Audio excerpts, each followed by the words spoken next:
बिस्मिल्लाहिर्रहमानिर्रहीम। अस्सलामुअलैकुम मोअज़्ज़िज़ सामीन, आपके फेवरेट चैनल नेम सेंटर से मैं हूँ उम्मे ताहा। आज मैं फौजिया नाम का मतलब और उसकी कुछ बुनियादी मालूमात लेकर आपकी खिदमत में हाजिर हुई हूँ। तो चलिए बढ़ते हैं अपने आज के टॉपिक फौजिया नाम के मतलब और उसकी दीगर तफसीलात की जानिब।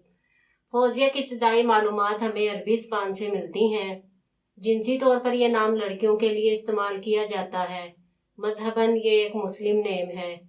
इसके खुशकिस्मती के अदाद में 6, 9, 15 और 24 के अदद शामिल हैं। इनके लिए बेहतरीन खुशकिस्मती का वक्त रात 9 से 11 बजे तक 2 घंटे है। खुशकिस्मती के दिनों में जुमा और सोमवार के दिन शामिल हैं।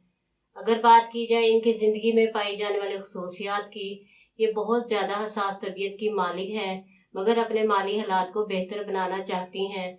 इनका हाकिम सियारा ज़ोहरा है। खुशकिस्मती की धातों में चांदी शामिल है। खुशकिस्मती के रंगों में नीला और सब्ज रंग शामिल है। खुशकिस्मती के पत्थरों में मरकत, अंबर, मरजान, बलौरकोही और फिरोजी पत्थर शामिल हैं। तो चलिए बढ़ते हैं अपने आज के टॉपिक फौजिया नाम के मतलब की जानिब। तो फौजिया का मतलब है फतह, कामयाबी, नुसरत, रिहाई। उम्मीद है आपको हमारी आज की ये वीडियो बहुत पसंद आई होगी। अपनी पसंदीदगी का इजहार हमारे चैनल नेम सेंटर को लाइक, शेयर और सब्सक्राइब करके ज़रूर कीजिएगा, ताकि आपको हमारी आने वाली नई वीडियोस मिल सकें। इजाज़त चाहेंगे, फिर मिलेंगे किसी नए नाम की तफसीलात के साथ। तब तक के लिए अल्लाह हाफिज़।